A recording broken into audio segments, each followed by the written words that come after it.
finally have an excuse to make some free patterns that I've had saved for so long.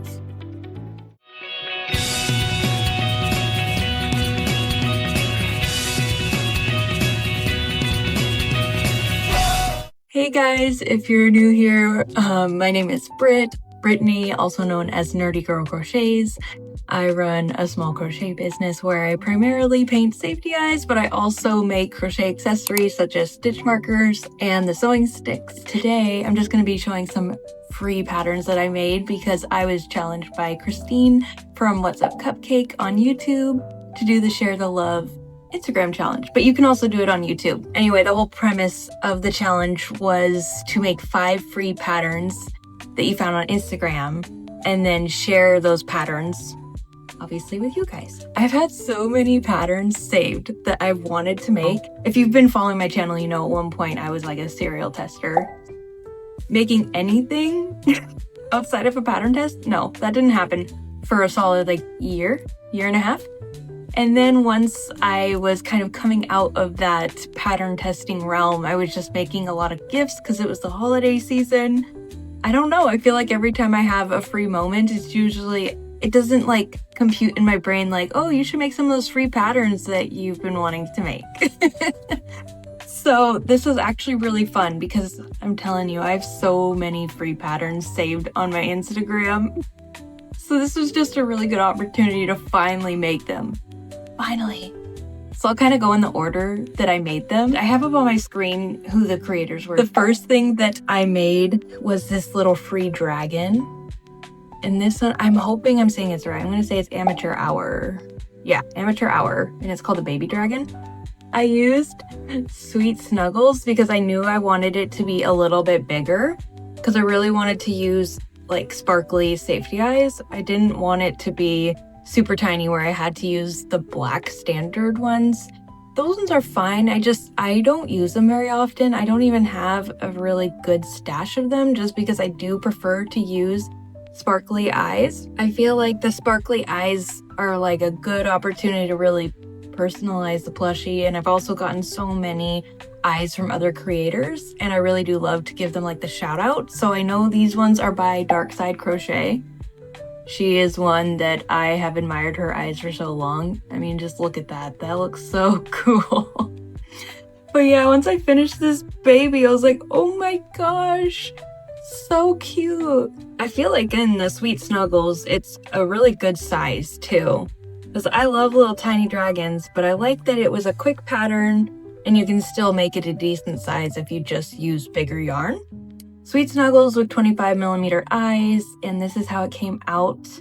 I want to say it took me about an hour and a half, and that's only because it took me forever to settle on which eyes I wanted to use. And also, if you work with Sweet Snuggles or, Sweet Snuggles Light, the shedding slowed me down so much.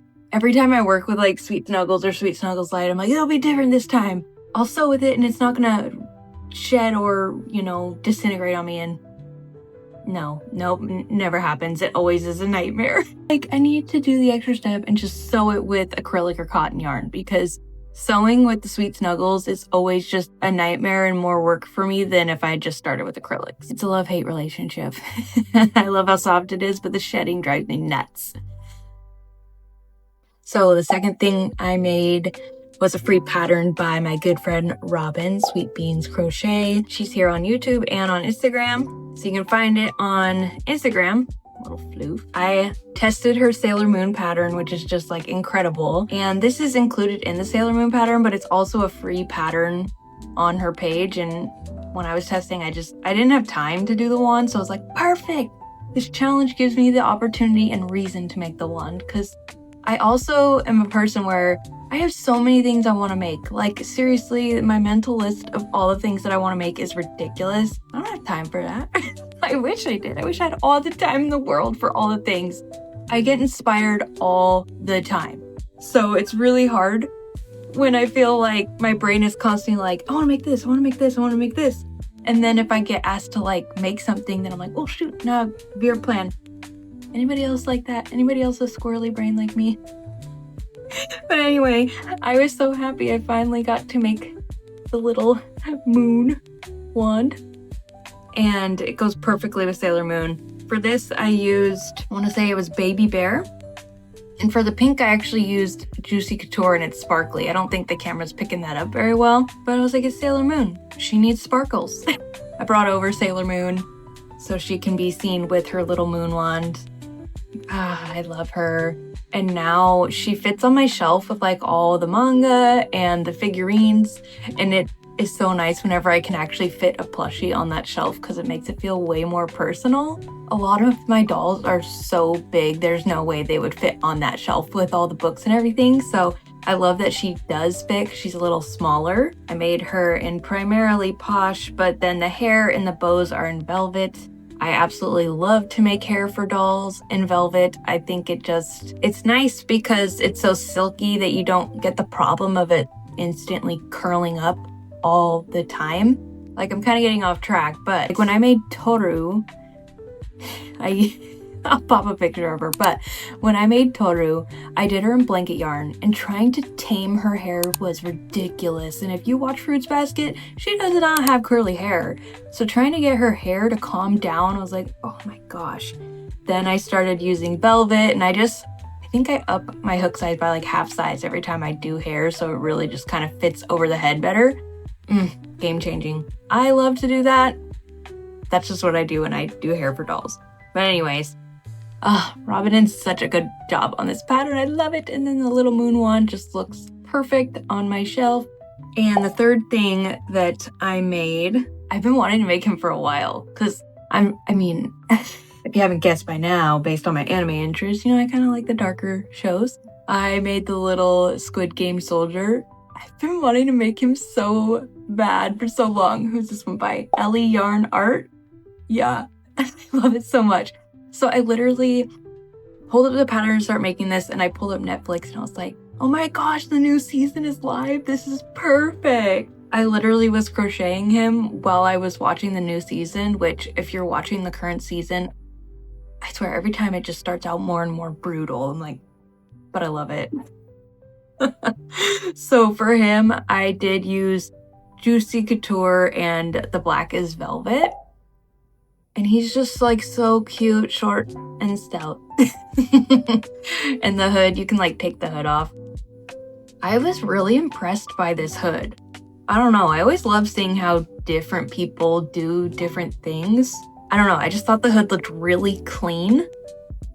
I just really like him, he's so cute. And I'd wanted to make him for a really long time. So I was like, he's just adorable. I haven't decided if I want to take him to try and sell him because I do feel like it was a little bit more work than I'd want to do if I was like market prepping. I don't really do markets. I haven't talked too much about that, but I do want to do the market that I did last year, which was, I think it was in November. I want to say it was in November. It went well. It was at a local high school. And it was nice just because a lot of the stuff that I love to make is actually what was popular. It wasn't like the generic, and I don't say generic in a mean way. I'm not trying to be mean. It's just I don't really enjoy making things like animals and stuff like that. So I was happy that the stuff that was selling was actually, it wasn't the market-friendly stuff that I had been told you should make to sell. It was a lot of Pokemon and anime and stuff like that. So it was really fun that the things that I love to make so much were actually the things that were selling for me. My only guess is that it's because like there were a lot of crocheters there, but I did notice a lot of people were selling animals. Just me guessing is that my booth didn't have really animals, so maybe it stood out. That's just me speculating. But anyways, I don't know if I'd want to make multiple. I did feel like he was quite a bit of work for being so small. I just know with hoods, because like when I make the Attack on Titan characters, so far I've made Mikasa and Eren. Both of those were made by modding Kat's patterns. She's Nocturne Cat Crochet on Instagram. Every time I go to make the hood, I'm just like, ugh. Really, their cloaks in general, they're worth it, but I make them in velvet and oh my gosh, they just take so long. Worth it, beautiful, but they take forever. So pretty much anytime I see a hood on a pattern, I'm like, it's just gonna take a little bit more time. It's not really bad, but it's just gonna take me more time. So you have to sew that, sew the head, and sew the arms. Not horrible at all, but I just don't feel like I could get, what is the word for how small he is? The fourth thing that I made is this little banana. This little peeled banana. I just think he's so cute and derpy. I don't know. It's just like really adorable. I saw it and was like, I kind of just want to make that banana. I think it's really cute. And maybe it's because my niece and nephew are really obsessed with this song. It's like Chicken Banana, and it just repeats it all the time. I remember I was at my cousin's house for Easter, and all the kids like put it on YouTube and they were just jamming out to this Chicken Banana. And I was literally thinking, wow, interesting. But it gets stuck in my head all the time. So I was like, I don't know if it's because I have the Chicken Banana song stuck in my head or what, but I was like, this little banana is so cute. And this one is by Sweet Creams Co. and it's called Junie the Banana. I just think it's so cute. The final thing that I made, I think I put more work on myself, and it's just a little bigger than I actually anticipated considering I used Posh, but it is awesome. This one is my final, the fifth one that I did. It's called the Power Up Mushroom, and this one is by the Crafty Loop. I have been wanting to make a true Mario mushroom for quite a while now. I have seen some patterns, but this one, I was like, wow, it's free and it really does look like the Mario mushroom. I was like, this is so cool. My sister is a huge Mario fan, so anytime I see Mario stuff, I'm like, I want to make it for her. But yeah, I mean, it's a decent size. I made it in Posh. Yeah, it's just kind of big. Honestly, I was really hoping I had some vinyl circles pre-cut and I didn't, so I did end up just following the pattern and making the circles. But I did glue them on, and as I was gluing them on, I just did not space them out well enough, so it calls for 5. Here's a little fifth one. It calls for 5 of the little circles, and I only ended up doing 4 just with how I spaced them. And I still think it looks pretty good. I did glue them down just because I swear every time I try to sew circles on, it's hit or miss if it's gonna be wonky or if it'll look good, and I just didn't want to deal with that. So I was like, I'll glue it so it really actually looks good, and I do like how it looks better than if I had tried to sew it. Not to mention that sewing just a bunch of circles on takes a while. This is another one that I'm like, I love it, but if I were prepping for like a market, this wouldn't be one that I would consider like a super quick market make, just because this is with Posh, and I mean, it's a decent size. If I were looking for one that I wanted to do for like a market, I'd probably want to find one that's a little bit smaller, because these are things that I would like to sell for cheaper if I was doing that. Yeah, I'm not a big market person as far as in the crochet community. A lot of what I do is on my website, so I primarily focus on painting safety eyes. Really love to do drops where I just batch make a bunch of different styles that are inspired by, for me, it's usually like my favorite anime. I also do the Toothless and Light Fury eyes, and then I also offer like mystery packs because sometimes I just really want to have fun with my eyes. I have so much glitter, I'll be like, oh, I just want to mess with that, it's fun, but I don't want to make like a whole collection on it, you know what I mean? So it is nice to have that option. So that's kind of what the mystery pack eyes are. They're just ones that I'm like, I feel like playing with glitter today, and then I put them aside, and so if anybody wants to buy a mystery pack, that's kind of what it is. And I only offer the mystery packs in 25 and 30 millimeter. Most of my selling is online, and I kind of prefer it that way. I feel like it's really been best for my stress. I did a really small apartment like market when I was new. Like I had been barely crocheting. I was so new, only a couple months in. And then I ended up doing the one that did well that I was talking about earlier. That was at a local high school. I did sign up to be back in that one for this year because I did think it was good. And it was nice. It was really nice to see like the interaction and the excitement and everything. But I am kind of going at it with a different approach. Like the markets for me, I don't want them to be a stressful thing. Like with my business, I prefer it to mostly be based on the safety eyes. And then when I crochet plushies, it's more so because that's what I want to make. It's not for the purpose of going to a market and selling them. And I think that's okay. I think a lot of what I see online at least in YouTube, I see it a lot on YouTube, is just a lot of people who hit the markets heavy, which mad props to you guys. I just felt it was a lot of work, and maybe it's just because my social battery gets drained between like working and then having to go and do that. It just felt like a lot, and it's a long day. I wouldn't want to do it all the time. I really love to paint eyes and then see other people use my eyes. That is where my passion really comes with my business. Hold me up in my craft room, let me paint for hours. That's truly what I love to do. And then at the end of the day, I just kind of like decompress and crochet. That's kind of more how I am. I don't really want to spend all my time batch making plushies. I think that would kind of drive me bananas, but batch making eyes, yes.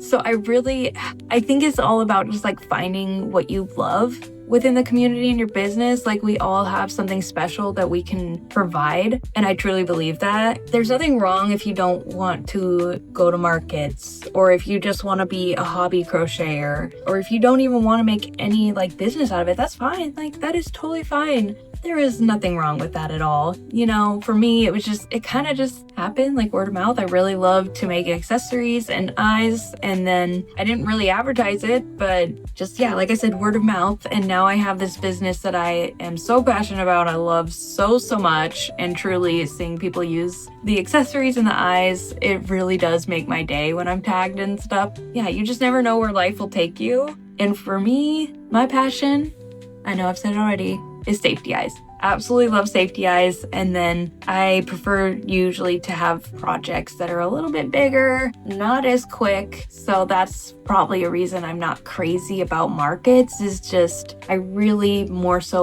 like to do intricate type of pieces that I'm just saying, I don't think I could get the money I feel they are worth because of how long it takes me to make it come to life. Like, when I do my dolls, I really hone in on the details because I really just want it to be true to character as much as possible. It's just it's like a long time to make it happen. And unless you're like a crafter or crocheter, I don't think people really understand the level of work that goes into it and why I wouldn't want to sell it for, I don't know, even some of the prices I've heard people say what they sell dolls for. I'm like, oh, no, I just can't do it. They take so long for me that, yeah, the pieces I love to make the most, I think it's tough because they're not market friendly, and I don't really want to change what I enjoy making to be market friendly. I did not mean to go on a tangent about that, but it is something I have been wanting to talk about. You know, I don't love the market scene, and that's just totally fine. I love my website. I love pouring time into that. That takes a lot of time, so I couldn't really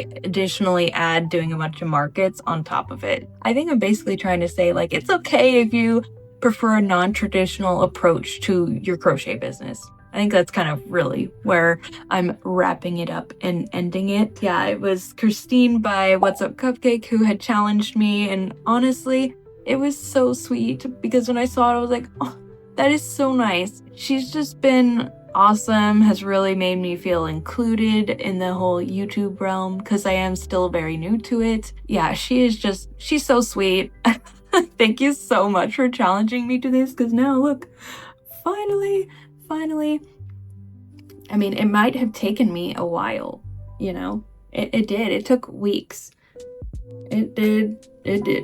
But, you know, now I was able to finally make 5 free patterns, which I will link below. But I was finally able to make free patterns that I've been wanting to make. They've been saved for a while now, and I don't know, I never really think to go and look back in my save folder, I'm just being honest. So thank you so much, Christine, for being so awesome. If you guys enjoyed the video, be sure to like, subscribe, and I'll see you guys next time. Bye!